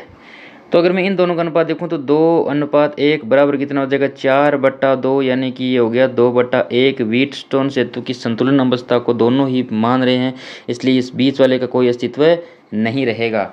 अब अगर हम देखें तो 4, ये दोनों क्या है श्रेणी में, तो ये 4 और 2 6 हो गए, तो 1/4 + 1/2 इसकी वैल्यू कितनी हो जाएगी 4, और ये हो गया 1 + 2 यानी कि ये हो गया 4/3। और इन दोनों की वैल्यू अगर मैं देखूँ तो ये कितना हो गया 1/2 + 1/2, 1 हो गया ये, और ये हो गया वैल्यू 2, 2 + 1 यानी ये हो गया 2/3। दोनों का ऐड करते हैं क्योंकि दोनों किस में हो जाएंगे, समांतर क्रम में, तो ये हो गया 4/3 + 2/3 यानी कि 6/3, यानी कि 2 माइक्रोफेरड इसका क्या हो जाएगा, आंसर हो जाएगा, जो कि फर्स्ट कौन सा है, फर्स्ट ऑप्शन सही है। फिर बढ़ते हैं अगले सवाल पे। 34 सवाल क्या कह रहा है कि एक समांतर प्लेट वायु संधारित्र की धारिता सी है। अब आधे रिक्त स्थान को चित्र में दर्शानुसार के बराबर 5 परावर्तनांक वाले परावैद्युत पदार्थ से भरा जाता है, नवीन धारिता है, ठीक है। तो अगर इस प्रकार भरा है तो हमें पता है कि ये 2 संधारित्र बन गए हैं इस प्रकार, ठीक है। और ये हो गया। इसका मान पहले C1 था, ये C2 है, तो अब नई जो धारिता है वो कितनी हो जाएगी, इसका मान हो जाएगा 5 गुना C1 और ये तो C2 ही रहेगा। तो इसकी अगर मैं बात करूँ, पहले C1 कितना था, तो C1 हो जाएगा एप्सिलॉन नॉट A/2 हो जाएगा, क्योंकि आधे पर बराबर इंटू कितना हो गया D। और C2 कितना रहेगा, ये हो जाएगा epsilon not A/2 into D हो गया। तो अब देखिए टोटल धारिता जो है वो कितनी हो जाएगी, C equals to 5 into epsilon naught A/2D plus कितनी हो जाएगी, एप्सिलॉन नॉट A/2D। ठीक है, तो अगर मैं इसे नाम देता हूँ कि एक समांतर प्लेट वायु संधारित्र की धारिता C है। अब आधे रिक्त स्थान को उचित अनुसार केवल 5 परावर्तन वाले परावर्तन भरा जाता है, तब नवीन धारिता कितनी होगी। पहले धारिता कितनी थी, यहाँ से अगर मैं देखूँ तो C थी, यानी कि C1 प्लस C2 का मान किसके बराबर है, C के बराबर रहेगा। ठीक है, अब अगर हमने चेंज किया तो 5C1 प्लस C2 अगर ज्ञात करना है तो C जो प्राइम है वो कितना हो गया, इसका मान अगर मैं कैलकुलेट करना चाहूँ तो ये और ये दोनों बराबर हो गए, ये हो गया 6 एप्सिलॉन नॉट A/2D। और इसका अगर मैं मान देखूँ तो ये हो गया epsilon naught A/2D plus epsilon naught A/2D, यानी ये हो गया 2 एप्सिलॉन नॉट A/2D बराबर हो गया C, यानी इसकी वैल्यू कितनी होगी, एप्सिलॉन नॉट A/2D का मान हो गया C/2। ठीक है, तो इसका मान कितना हो गया C/2, तो ये हो गया 6 इंटू C/2, यानी इसकी वैल्यू होगी 3C। तो नई धारिता कितनी हो जाएगी, 3 गुना हो जाएगी, है ना। इसको ढंग से कैलकुलेट करना, पहले तो हमें C1 और C2 निकालनी होगी, जब दोनों का मान है तो पहले धारिता कितनी है, C है। ठीक है, जो कि किसका मान है, एप्सिलॉन नॉट A/D का मान कितना है, C है। हमें यहाँ पे रखना है एप्सिलॉन नॉट A/D का मान C, तो ये हो गया 3 एप्सिलॉन नॉट A/D, यानी ये भी होगा 6। तो डायरेक्ट भी हम कर सकते हैं, अगर इतनी कैलकुलेशन ना करें हम तो भी। पहले C था, C का मान कितना होता है, एप्सिलॉन नॉट A/D, हम यहाँ तक कर लिए थे। ठीक है, यहाँ से ये 3 हो गया, 3 इंटू एप्सिलॉन नॉट A/D किसके बराबर है, C के, तो ये हो गया सीधा 3C। तो ऐसे भी हम यहाँ पे कर सकते हैं। अगला सवाल कह रहा है कि वान डी ग्राफ जनित्र का सिद्धांत क्या है। तो ये याद रखना, वान डी ग्राफ जनित्र का सिद्धांत है कोरोना द्वारा निरावेशन, यानी कि एक इसमें चालक धातु रहती है, उसके ऊपर और चालक धातु रहते हैं। इसमें हम क्या करते हैं, अंदर वाले आवेश को बढ़ाते रहते हैं इसकी, तो वोल्टेज बढ़ जाता है। हाई वोल्टेज का हम क्या कर सकते हैं, यहाँ पे करंट उत्पन्न कर सकते हैं। तो इसका सिद्धांत क्या होता है, कोरोना निरावेशन रहता है, कोरोनल डिस्चार्ज जिसे हम कहते हैं। ठीक है, और आगे फिर हम बढ़ते हैं। अगला सवाल क्या कह रहा है कि चित्र में बिंदु आवेश Q के परिवेश में 3 समविभव सतहों को दर्शाया गया है। यदि T1 व T2 इनके मध्य दूरी है तब। ठीक है, T1 और T2 अच्छा मान पूछा गया, तीनों क्या समविभव है, 60 और 40 के बीच में विभवांतर कितने का है, V का, और इन दोनों के बीच में विभवांतर कितने का है, 20 का। ठीक है, तो दोनों के बीच में अगर विभवांतर कितने का है, 20 का है, और T1 T2 और T3 पूछा है, ये क्या है, Q है, इसके बीच में। और अगर मैं देखूँ तो ये विभवांतर कितना हो गया, 60, फिर वह 40 और फिर वह 20। तो हमसे पूछी गई है दूरी, पूछी गई है। तो अगर मैं दर देखना चाहूँ, हम जानते हैं कि जो E होता है वो क्या होता है, माइनस डेल V/डेल R होता है। पर अगर परिमाण की बात करें तो E का जो मान होता है वो हो गया डेल V/डेल R के। यहाँ से मैं डेल R का मान देखना चाहूँ तो वो कितना होगा, डेल/E। ठीक है, अब देखिए पहली जो है T1 होगी डेल R1, तो T1 बराबर क्या हो जाएगा, डेल V/E1, और T2 कितना हो जाएगा, डेल V/E2। डेल V दोनों के विभवांतर का अंतर कितना कितना है, 20 है, तो ये हो गया 20/E1 और ये हो गया 20/E2। दूरी के साथ विद्युत क्षेत्र का मान क्या होता है, कम होता है, यानी E2 क्या है, कम है, E1 क्या है, ज़्यादा है, बड़ा है। E1 बड़ा है, इसका मतलब T1 क्या रहेगा, छोटा, और E2 छोटा है, तो इसका मतलब क्या है, T2 बड़ी दूरी रहेगी। इसको इस प्रकार समझिए कि विद्युत क्षेत्र कम होते हुए भी हमने विभवांतर को बराबर किया है, इसका मतलब T2 बहुत ज़्यादा दूरी है, तब जाकर इसका मान क्या हो रहा है, बराबर है। तो चित्र में देख के नहीं करना है, इसको सॉल्यूशन के साथ है इसको समझना है। तो इसका वैल्यू कितनी हो जाएगी, T1 लेस देन कितनी हो जाएगी, T2 हो जाएगी। अगला सवाल कह रहा है कि समान आकार की n छोटी मरकरी की बूंदों को V वोल्ट तक आवेशित किया जाता है।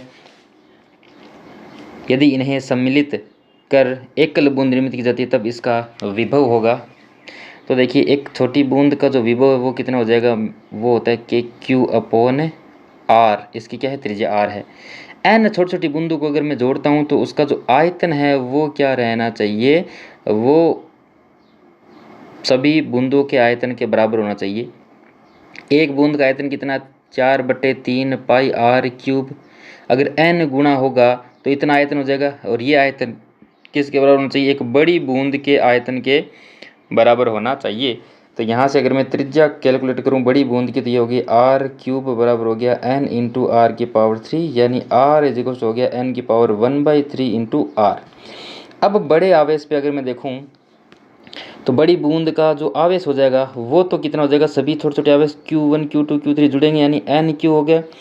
तो V का मान कितना होगा? KQ बटा R का मान कितना है? n की घात 1/3 इंटू आर।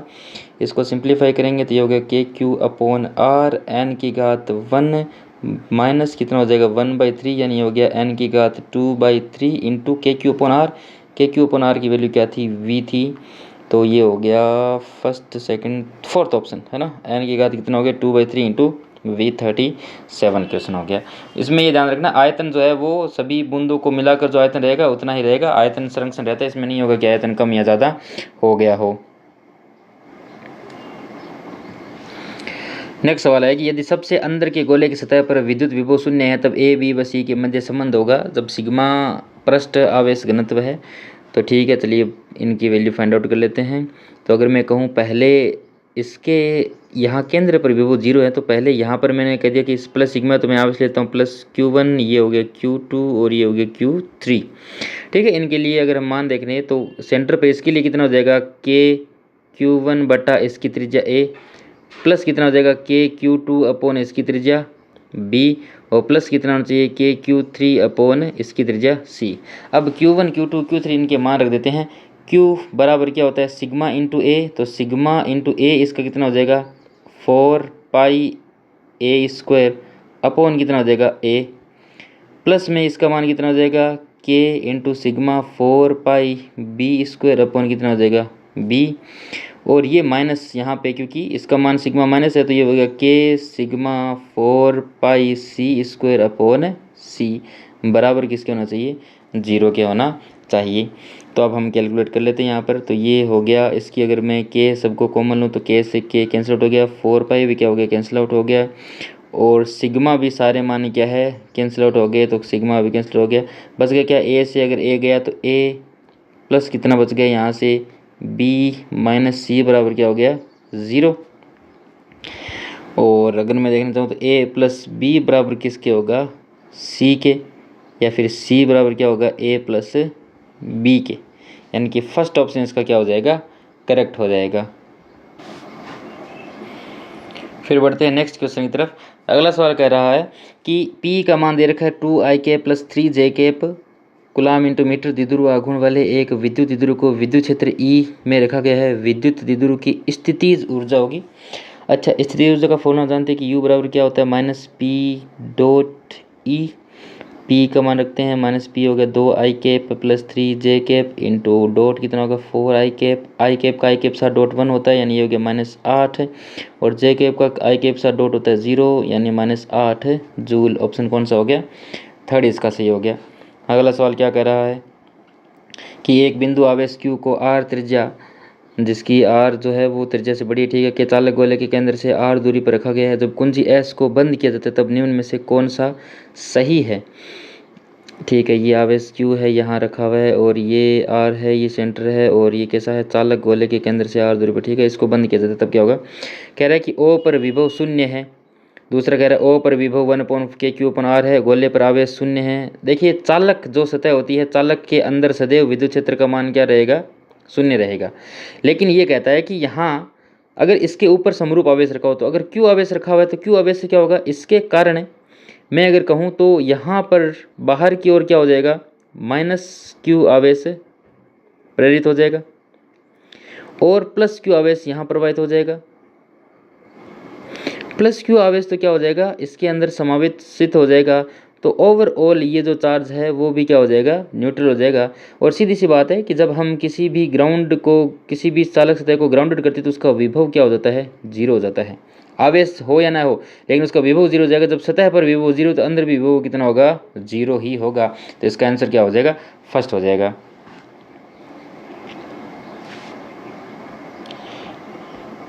फिर नेक्स्ट क्वेश्चन है कि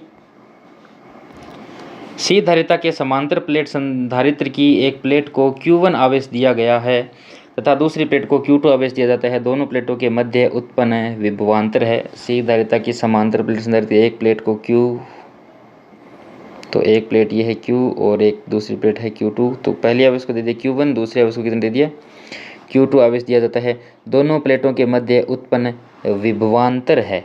तो अगर हमें विभवांतर का मान याद करना है तो हमें बताया कि पहला Q इज इक्वल टू क्या होता है C इंटू V, और दूसरा कितना हो जाएगा V, क्या यहाँ पे दोनों सिरों पर विभवांतर है। C का अगर मान हमें पता हो तो दोनों के अगर हम इन दोनों की वैल्यू फाइंड आउट करते हैं तो दोनों पे चार्ज कितना हो जाएगा। अगर एक पर Q आवेश दिया गया है तो दूसरी प्लेट पर ऑब्वियसली बात है वो कितना हो जाएगा -Q रहेगा, तभी तो वो संधारित्र बनेगा, क्योंकि दोनों पर प्रकृति क्या होती है विपरीत। तो Q1 Q2 अपॉन कितना हो जाएगा C इज इक्वल टू क्या होता है V, ये विभवांतर हो जाएगा। लेकिन अगर मैं बात करूँ यहाँ पे तो ये Q1 और Q2 तो हमने टोटल आवेश दिया था, इसकी वजह से यहाँ पर कुछ आवेश प्रेरित होगा जो कि कितना हो जाएगा टोटल आवेश का आधा Q1 Q2 अपॉन कितना हो जाएगा 2, और यहाँ पर भी अगर मैं देखूँ तो आवेश कितना हो जाएगा -Q1 Q2 अपॉन 2, प्रेरित अंदर प्रेरण के कारण आवेश आ गया। तो ये जो Q इंटरनल है ये अंदर आंतरिक आवेश हो जाएगा Q आंतरिक, इसका मान कितना हो जाएगा Q1 Q2 अपॉन 2, और अगर मैं C का मान रखता हूँ तो ये इन दोनों के बीच का क्या आ जाता है विभवांतर आ जाता है। Second option is the correct answer.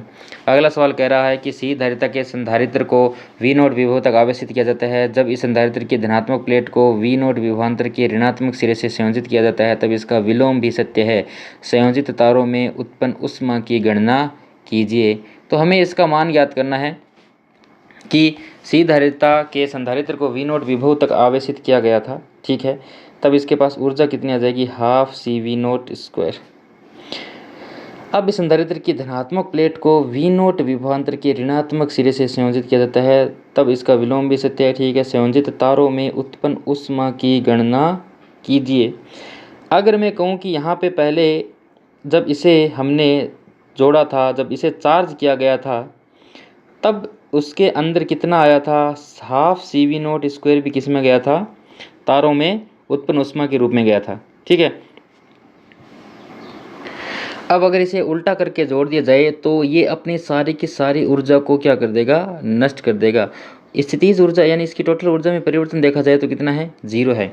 अब बैटरी ने पहले इसे आवेशित करने में कितना कार्य किया था CV0 स्क्वायर, और इसने जब वापस निरावेशित किया होगा तब उतना ही और कार्य किया होगा, यानी कि हाफ जो CV स्क्वायर है और उतना कार्य किया होगा। लेकिन ओवरऑल अगर देखा जाए तो इसका जो स्थिति ऊर्जा वो तो 0 है, यानी सारी की सारी ऊर्जा कहाँ गई है तार में गई है। तो इसका मान कितना हो जाएगा 2CV0 का स्क्वायर हो जाएगा। फिर नेक्स्ट क्वेश्चन क्या कर रहा है कि चित्र में दर्शाई प्लेट प्रत्येक प्लेट का एक सिरे पर पृष्ठीय क्षेत्रफल A है तथा क्रमागत प्लेटों के मध्य दूरी D है। संयोजित बैटरी का विद्युत वाहक बल E है। बैटरी से स्थानांतरित आवेश का परिमाण होगा। तो हमें यहाँ पर एक बैटरी दे रखी है, इस बैटरी से आवेश का परिमाण पूछा गया है। तो चलिए हम पहले तो देखते हैं कि यहाँ पे संधारित्र कितने बन रहे हैं और उनकी कुल अगर हम धारिता ज्ञात लें तो Q इज इक्वल टू क्या हो जाता है C इंटू V, और हमें इसके द्वारा आवेश ज्ञात करना है। और बैटरी के द्वारा आवेश कितना प्रभावित हो जाता है Q is equal to C equivalent into V। V का मान यहाँ पे कितना है E है, कैपिटल E है। तो इसकी वैल्यू हमें क्या करनी है फाइंड आउट करनी है। तो पहले हमें क्या ज्ञात करना है C इक्विवेलेंट ज्ञात करना है।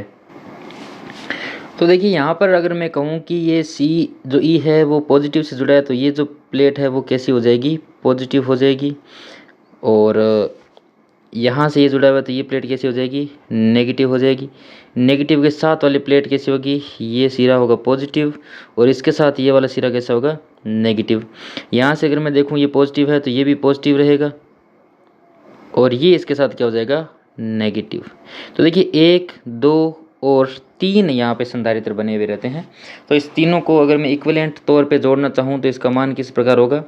तो देखिए ये इस प्रकार हो गया कि मैंने यहाँ एक बैटरी बना दी है, और यहाँ पे एक ये हो गया संधारित्र, एक ये संधारित्र हो गया, और इन दोनों के बीच में से एक संधारित्र और जुड़ा हुआ है जो कि इनसे जुड़ा हुआ है बैटरी से, ठीक है। और यहाँ से ये इसके प्रकाश कनेक्टेड है। तीनों में देखो ए का मान सेम है, डी सेम है, वॉल्यूम सेम है, तो इन तीनों का मान क्या रहेगा, सी ही रहेगा, और ये ई है। अब मैं क्या कर लेता हूँ, क्यू इज हमें पता है सी इंटू वी है, इक्वलेंट याद कर लेता हूँ। ये दोनों किस में है, पैरेलल में है, समांतर में है, तो सी और सी का कितना हो जाएगा 2c, और ये कितना रहेगा c रहेगा 1/2c प्लस 1/c किसके बराबर हो गया, ये हो गया 2c, ये हो गया 1 प्लस 2c यानी कि 3/2c यानी कि 2c/3। इसकी क्या होगी, तुल्य धारिता हो गई। Q is equal to 2c/3 into V का मान कितना है, जो कि ई है। अच्छा, सी का मान हमें क्या ज्ञात करना है, सी हमें पता है एप्सिलॉन नॉट ए अपॉन क्या होता है, डी होता है, यानी 2 एप्सिलॉन ए अपॉन डी इंटू 3 इंटू कितना हो गया ई। ये इसके द्वारा कुल क्या हो जाएगा, आवेश का मान हो जाएगा, जो कि ऑप्शन कौन सा है, 4th है। अगला सवाल कह रहा है कि दर्शाए जाल में ए बी के सिरों में प्रभावित धारिता होगी। तो चलिए ज्ञात करते हैं। ये बिंदु बी है, तो इसके साथ ये भी बिंदु बी ही है, और ये बिंदु ए है, तो ये भी बिंदु क्या है, ए है, और इनके अलावा मैंने यहाँ बिंदु ले लिया है एक पी, ठीक है। तो चलो ए पी और बी बना लेते हैं। ए और पी के बीच में एक संधारित्र है, ठीक है। ए और पी के बीच में एक और संधारित्र है, ठीक है। फिर हम देखें कि P और B के बीच में एक और संधारित्र है, फिर P और B के बीच में भी एक संधारित्र है, फिर क्या है A और B के बीच में एक संधारित्र है, फिर एक A और B के बीच में एक और संधारित्र है। ये दोनों समांतर में हो गए। तो ये C और ये C कितना हो गया, इसका मान हो गया 2C, और ये C और C इसका मान भी कितना हो गया, ये श्रेणी में हो गए दोनों 2C, और इन दोनों का मान भी क्या हो गया, ये C और ये C हो गया 2C। लेकिन ये अब क्या है, इसके पैरेलल में रहेगा, ठीक है। अब ये दोनों श्रेणी में है, तो श्रेणी में कितना हो जाएगा 1/2c प्लस 1/2c, इसका मान कितना हो जाएगा C, ठीक है। और ये इसके श्रेणी क्रम में है, कितना है 2C है, तो ओवरऑल कितना हो गया, इसका मान 3C हो गया है। तो इसकी धारिता कितनी होगी, 3C। नेक्स्ट सवाल है कि चित्र में एक परिपथ का भाग ए बी दर्शाया गया है। यदि प्रत्येक संधारित्र पर आवेश 10 माइक्रोकूलम है, तब V A minus V B विभवांतर होगा। तो वी और वी बी पर पूछा है, और हमें यहाँ बीच में एक बैटरी और दे रखी है, तो मैं एक बैटरी और जोड़ देता हूँ। यहाँ ये पॉजिटिव है, तो ये पॉजिटिव हो गया, ये नेगेटिव हो गया, और यहाँ पे मैंने इसे जोड़ दिया। ये इसको बोलता हूँ वी ए, और ये basically V A minus V B का ही मान है। तो अगर मैं यहाँ पे किरचॉफ का नियम देखना चाहूँ, तो किरचॉफ वोल्टेज लॉ क्या होगा, यहाँ से अगर मैं इस एक लूप बना दूँ तो ये हो गया V, और यहाँ क्या होगा माइनस, इस तरफ जाएंगे तो ये हो गया Q/C, इसका विभव हो गया, और ये प्लस हो गया 10, और यहाँ कितना हो जाएगा -Q/C बराबर किसके होना चाहिए, 0 के। VQ का मान कितना है 10 है, तो -10/1 microfarad microcoulomb plus 10 minus 10 microfarad upon 2 microfarad, ये कूलम हो गया बराबर 0 होना चाहिए। इसका मान हो गया 10, तो V माइनस 10 प्लस 10 माइनस 5 बराबर कितना होना चाहिए 0, यानी V का मान कितना आ जाएगा 5 वोल्ट, जो कि कौन सा है, फर्स्ट आंसर सही है।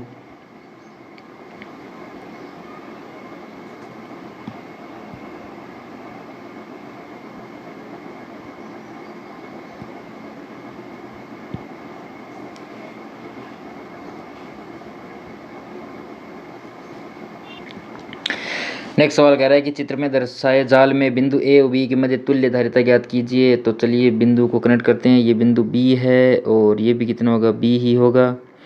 ये बिंदु भी कितना हो जाएगा, बी से जुड़ा बी होगा, और ये ए है। यहाँ पे मैंने बोल दिया कोई बिंदु पी है, तो चलो बिंदु बी, पी और ए बनाते हैं। बी और पी के बीच में एक संधारित्र, बी और पी के बीच में एक और संधारित्र है, बी और पी के बीच में एक और संधारित्र है, पी और ए के बीच में एक संधारित्र है, ठीक है। बाकी और कोई नहीं है। चलो ये 3 श्रेणी में है, तो ये हो गया 3C, और ये एक C है, तो 1/3C प्लस 1/C एलसीएम लिया 3C, ये हो गया मान 1 प्लस ये हो गया 3 बराबर हो गया 4/3C। इसको अगर मैं 1/C इक्विवेलेंट के बराबर रखूँ, तो ये हो गया C इक्विवेलेंट का मान हो गया कितना 3C/4, जो कि ऑप्शन कौन सा है, सेकंड। अगला सवाल कह रहा है कि एक समांतर प्लेट संधारित्र का प्लेट क्षेत्रफल ए है तथा इसकी प्लेटों के मध्य दूरी डी है। इसे दर्शाए अनुसार प्रावैद्युतांक पट्टिका से भरा जाता है। समंजन की धारिता क्या होगी। अब देखिए इसमें हमें काफ़ी सारे संधारित्र बनाने होंगे। तो पहला तो मैं एक ये बना लेता हूँ इस प्रकार, और एक ये संधारित्र हो गया इस प्रकार। ठीक है, तो प्लेटों के बीच में अगर मैं जोड़ना चाहूँ तो एक तो संधारित्र जुड़ा है इस प्रकार, और दो अब जुड़ गए हैं, श्रेणी क्रम में बन गए इस प्रकार, और ये जुड़ गया बस। इसका मान तो कितना है, पहले हो गया, पहले अगर C था तो इसका मान हो जाएगा कितना, K इंटू C1, और ये मान अगर पहले कितना था C2 हो गया, और ये C3 हो गया। अब इसका मान C2 ही है क्योंकि निर्वात है, निर्वात ही रहेगा। और अब इसका मान कितना हो जाएगा, K इंटू C3। ठीक है, तो C1 की अगर मैं बात करूँ तो C1 पहले कितना था, C1 का मान हो जाएगा epsilon not A/2 into D हो जाएगा। ठीक है, और अब कितना हो गया, K into epsilon naught A/2D। C2 की अगर मैं बात करूँ तो C2 कितना है, प्लेटें आधी है, एप्सिलॉन नॉट A/ दूरी कितनी है, यहाँ से यहाँ तक दूरी है बस इसकी, तो ये हो गया D/2, तो ये हो गया 2 एप्सिलॉन नॉट A/D, और इसमें कोई माध्यम है नहीं। C3 कितना हो जाएगा, C3 का मान हो जाएगा एप्सिलॉन नॉट A/2, प्लेटें आधी है इसकी, और देखो इसका भी प्लेटें आधी है तो इसका मान 2 हो जाएगा, और इसका A/2 है, और डिस्टेंस भी कितनी D/2 है, तो 2 से 2 कट गया, और परावर्तनांक इसके कितना भरा है, K भरा हुआ है। अब तीनों को जोड़ देते हैं तो K2 और KC3 कितना हो जाएगा, 1/C2 प्लस 1/C3। इसका मान कितना हो जाएगा, ये हो गया D/एप्सिलॉन नॉट A प्लस कितना हो जाएगा, D/K epsilon not A। LCM जब हमने लिया तो K एप्सिलॉन नॉट A आ गया, इसका मान ये हो गया DK प्लस कितना हो जाएगा D, यानी कि इसका मान हो गया K epsilon not A upon D मैंने बाहर ले लिया, अंदर कितना हो जाएगा K प्लस 1, प्लस में ये क्या जुड़ जाएगा KC1 जो कि इसकी वैल्यू है, ये हो गया K epsilon not A upon 2D हो गया। यहाँ से अगर मैं इसको सिंप्लीफाई करना चाहूँ तो इसका एलसीएम मैंने ले लिया, तो ये हो गया 2D² K प्लस 1। इसको अगर मैं मल्टीप्लाई करूँ तो ये हो गया 2D, तो 2D K epsilon not A plus में यहाँ से अगर भाग दूँ तो ये हो गया K epsilon not A into 2K plus 1। ठीक है, और अगर मैं इसको सिंप्लीफाई करूँगा तो मुझे जो आंसर है वो क्या मिल जाएगा, फोर्थ आंसर मिल जाएगा। इसे आगे आप सिंप्लीफाई कर सकते हो, काफ़ी लेंथी कैलकुलेशन हो जाएगी। फिर नेक्स्ट क्वेश्चन कह रहा है कि कुंजी S को बंद करने पर A से B तक प्रवाहित आवेश की मात्रा है। तो आवेश तब प्रवाहित होता है जब दोनों तरफ विभवांतर हो। तो हम पहले चेक कर लेते हैं क्या विभव का अंतर है। पहले में विभव देखें तो V Q इक्वल टू क्या होता है, C इंटू V। तो V बराबर क्या हो गया, Q अपॉन C। Q का मान कितना है 10 माइक्रोकुलाम, अपॉन C कितना है 2 माइक्रोफेरेड, यानी ये हो गया 5 वोल्ट। अच्छा, यहाँ पर देखें तो V इक्वल टू कितना हो गया, Q अपॉन C बराबर Q कितना है 5 माइक्रोकुलम, अपॉन धारिता कितनी है 1 माइक्रोफेरेड, यानी वोल्टेज कितना है 5 है। दोनों का विभवांतर 0 है, इसलिए आवेश का प्रभार कितना होगा, 0 होगा। नेक्स्ट क्वेश्चन कह रहा है कि 4 संधारित्र को 10 वोल्ट विद्युत वाहक बल की बैटरी से श्रेणी क्रम में आयोजित किया जाता है। बिंदु P को भू संपर्कित किया जाता है। बिंदु A का विभव है। तो देखिए यहाँ वोल्टेज सोर्स कितना है, एक अकेला 10 है, 10 वोल्टेज है, और 4 श्रेणी क्रम में संधारित्र जुड़े हुए हैं, चारों समान है, तो यानी कि चारों पर इसका मान बराबर होना चाहिए। 10 बराबर V plus V plus V plus V, ये हो गया 4V। तो V का मान कितना हो गया 10/4, यानी कि 2.5 वोल्ट। लेकिन यहाँ से भू संपर्कित किया तो ये तो 0 है, ये 0 है, इसके अराउंड कितना आना चाहिए 2.5, यानी यहाँ कितना आएगा 2.5, ये 2.5 है तो ये भी कितना होगा 2.5। दोनों सिरों पे कितना अंतर होना चाहिए 10 होना चाहिए, तो ये कितना होना चाहिए 7.5 वोल्ट, और ये भी कितना हो जाएगा 7.5 वोल्ट, यानी कि सेकेंड ऑप्शन क्या हो जाएगा, इसका सही आंसर हो जाएगा। नेक्स्ट क्वेश्चन कह रहा है A व B के मध्य तुल्य धारिता है। तो बस यहाँ पॉइंट बनाते हैं, ये बिंदु होगा B, ये बिंदु भी होगा B, ये A से जुड़ा है तो ये A है, ये A से जुड़ा है तो ये A है, और यहाँ कोई बिंदु हो गया P। चलो P की वैल्यू ज्ञात करते हैं। तो A, P एंड B के बीच में हमें ज्ञात करना है।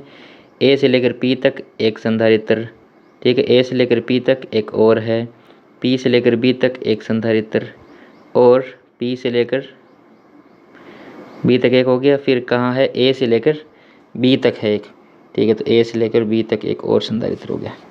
ठीक है, हो गए सारे 1 2 3 4, 1 2 3 4। ठीक है, अब इनको कैलकुलेट करते हैं। इसकी वैल्यू A से P तक 1 माइक्रोफेरेड है, ये भी P से लेकर A तक 1 माइक्रोफेरेड है, A से लेकर B तक 2 माइक्रोफेरेड है, और ये कितना है 1 माइक्रोफेरेड। दोनों श्रेणी में, तो ये कितना हो गया 2 माइक्रोफेरेड, और ये हो गया 1, दोनों किसमें श्रेणी में, तो 1/2 + 1 यानी ये हो गया 2, और ये हो गया 1 + 2 यानी कि 2/3 माइक्रोफेरेड। उसके साथ कितना जुड़ेगा 2, तो 2 माइक्रोफेरेड अपॉन 3 प्लस कितना जुड़ जाएगा 2 माइक्रोफेरेड यानी कि 1, ये हो गया 3, ये हो गया 2 माइक्रोफेरेड प्लस हो गया 6 माइक्रोफेरेड बराबर हो गया 6 2 8 माइक्रोफेरेड अपॉन 3, यानी ऑप्शन कौन सा हो जाएगा इसका, सेकंड ऑप्शन क्या हो जाएगा, सही आंसर है। अब आ जाते हैं हमारे कुछ PYQs जो कि पिछले साल पूछे गए सवाल हैं।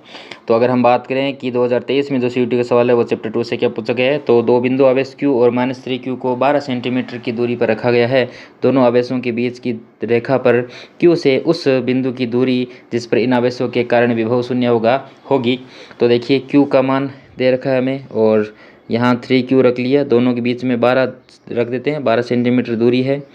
और यहाँ से मैंने कह दिया कि x दूरी पर एक बिंदु P है, तो इसके कारण विभव कितना हो जाएगा KQ अपॉन x, और इसके कारण कितना हो जाएगा -3KQ अपॉन 12 - x, दोनों का योग क्या होना चाहिए 0 होना चाहिए, यानी कि KQ अपॉन x बराबर क्या होना चाहिए 3KQ अपॉन 12 - x। KQ से KQ गया, यहाँ से अगर देखूँ तो 3x बराबर क्या हो जाएगा 12 - x, और 12 बराबर हो गया 4x, यानी x का मान कितना हो गया 3 सेंटीमीटर, जो कि ऑप्शन कौन सा है, सी है। अगला सवाल कह रहा है कि एक आवेश Q कूलाम के कारण मुक्त स्थान में एक बिंदु पर विद्युत विभव इतना है, उस बिंदु पर विद्युत क्षेत्र होगा। Q कूलाम के कारण हमें विभव दे रखा है Q × 10⁻11 वोल्ट, उस बिंदु पर विद्युत क्षेत्र है E का मान हमसे पूछा गया है जब हमें V दे रखा है। तो देखिए हमें अगर दूरी ज्ञात कर लेते हैं तो हमें E और V का मान पता चल जाएगा। तो चलिए अगर हम कहें कि किसी बिंदु आवेश के कारण मान कितना होता है KQ अपॉन R बराबर कितना दे रखा है Q × 10⁻11 वोल्ट, तो Q से Q गया, R का मान कितना हो गया, तो R हो गया K अपॉन 10⁻11। हम जाते E बराबर क्या होता है V अपॉन R, तो यानी कि यहाँ से E में अगर मैं V का भाग दे दूँ तो V कितना है Q × 10⁻11 बटा R कितना हो जाएगा K × 10⁻11 कितना हो जाएगा 11, और ये हो गया Q × 10⁻22। 1 अपॉन K क्या होता है 4πε0, क्या होता है 4πε0, ये हो गया 4πε0 Q × 10⁻22, यानी कि फर्स्ट ही क्या हो गया इसका आंसर हो गया, जो कि हमने यहाँ पे इसके परिमाणों के साथ संबंध में ज्ञात कर लिया है। अगला सवाल कर रहा है कि जब 4 मिलीमीटर मोटी एक कुचालक सामग्री की पट्टी को 4 मिलीमीटर पृथक्करण वाले एक समांतर प्लेट संधारित्र की प्लेटों के बीच रखा जाता है, तो यह पाया जाता है कि इसकी मूल धारिता को बहाल करने के लिए प्लेटों के बीच की दूरी को 3.2 मिलीमीटर बढ़ाना पड़ता है। सामग्री का परावैद्युत स्थिरांक है। तो देखिए यहाँ पर एक फॉर्मूला लगता है, वो फॉर्मूला आप याद रखिए, जिसे हम विस्थापन सूत्र कहते हैं। विस्थापन सूत्र कि भाई अगर विस्थापन किया जाए तो कितना हो, तो डेल्टा D का जो मान है वो होता है हमेशा T × 1 - 1 अपॉन K, और T यहाँ पे उस परत की मोटाई होती है। तो यहाँ पे अगर मैं मान रखूँ तो डेल्टा T परिवर्तन कितने का हुआ 3.2 मिलीमीटर का, बराबर परत की चौड़ाई कितनी है 4 है 1 - 1 अपॉन K। यहाँ से अगर मैं इसको सिंप्लीफाई करूँ तो 3.2 बराबर कितने हो गया 4 - 4 अपॉन K, तो ये हो गया 4 अपॉन K बराबर हो गया 4 - 3.2, ये हो गया 0.8, और K = हो गया 5, यानी यहाँ से हमें वैल्यू कितनी मिल जाती है 5 मिल जाती है, 0.8 का डिवाइड होगा तो 5 का आंसर आ गया, यानी कि ऑप्शन कौन सा है बी यहाँ पे सही आंसर है। फिर नेक्स्ट सवाल क्या कह रहा है कि एक समांतर प्लेट वायु संधारित्र को V वोल्ट के विभवांतर तक आवेशित किया जाता है। आवेशित बैटरी को डिस्कनेक्ट करने के बाद एक इंसुलेटिंग हैंडल का उपयोग करके संधारित्र की प्लेटों के बीच की दूरी बढ़ाई जाती है। परिणाम स्वरूप प्लेटों के बीच विभवांतर क्या होगा, घटता है, नहीं बदलता है, शून्य हो जाता है, बढ़ जाता है। तो देखिए इसका आंसर जो है वो क्या हो जाएगा बढ़ जाता है, क्योंकि बैटरी हटाने पर जो आवेश है वो तो नियत रहेगा, क्योंकि आवेश तो चेंज नहीं होगा, लेकिन दूरी बढ़ने पर जो C है वो क्या हो जाएगा घट जाएगा। इसलिए V = क्या होता है Q अपॉन C, Q तो नियत होगा और C बराबर होता है ε0 A अपॉन D। D बढ़ा C घटा, C घटा तो V बढ़ा, यानी इसका आंसर कितना हो जाएगा D हो जाएगा बढ़ता है। 2022 का सवाल है ये। अगला सवाल कह रहा है कि एक समांतर प्लेट संधारित्र को n समान दूरी वाले प्लेटों को वैकल्पिक रूप से जोड़कर बनाया जाता है। यदि किन्हीं भी दो आसन्न प्लेटों के बीच धारिता C है तो परिणामी धारिता कितनी होगी। तो देखिए ये जो हम बात करें समांतर क्रम श्रेणी में बन जाते हैं ये इस प्रकार का, तो इसलिए इसका जो मान हो जाएगा वो कितना हो जाएगा n-1 इंटू C हो जाएगा। क्योंकि हम अगर इस प्रकार जोड़ते हैं तो अगर हम 10 प्लेटें जोड़ते हैं तो संधारित्र बनते हैं 9। देखिए 1 2 3 4 5 6 7 8 9 संधारित्र बने हैं। प्लेटें कितनी 1 2 3 4 5 6 7 8 9 10 प्लेटों, तो n समान दूरी वाली प्लेटों से संधारित्र कितने बनेंगे n-1। और अगर हम इस प्रकार जोड़ते रहें तो ये क्या हो गए सारे के सारे हम अगर वैकल्पिक रूप से प्लेटों को वैकल्पिक रूप से जोड़ते तो इनका मान समांतर क्रम में जुड़ता रहता है, इसलिए धारिता कितनी हो गई n-1 इंटू C हो गई। प्लेटों के बीच में जितना भी मान जोड़ते रहेंगे वो सारे के सारे क्या हो जाएंगे समांतर प्लेटों के रूप में जुड़ते रहेंगे अगर हम बीच में संधारित्र जोड़ देते हैं तो। यानी फर्स्ट ऑप्शन क्या हो गया इसका करेक्ट आंसर हो गया। फिर कह रहा है कि 500 वोल्ट तक आवेशित 20 माइक्रोफेरेड का एक संधारित्र 200 वोल्ट तक आवेशित 10 माइक्रोफेरेड के एक अन्य संधारित्र के समांतर में जोड़ा जाता है, उभयनिष्ठ विभव होगा।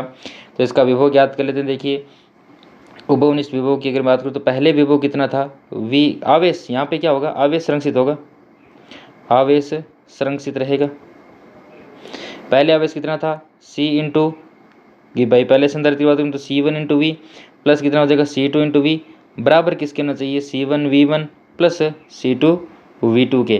तो इसका आवेश की अगर मैं बात करूँ तो C1 का मान कितना है 500 वोल्ट तक आवेशित किया गया है 20 माइक्रोफेरेड का एक संधारित्र, 200 वोल्ट तक आवेशित किया गया 10 माइक्रोफेरेड के एक अन्य संधारित्र के समानांतर से जोड़ा गया है।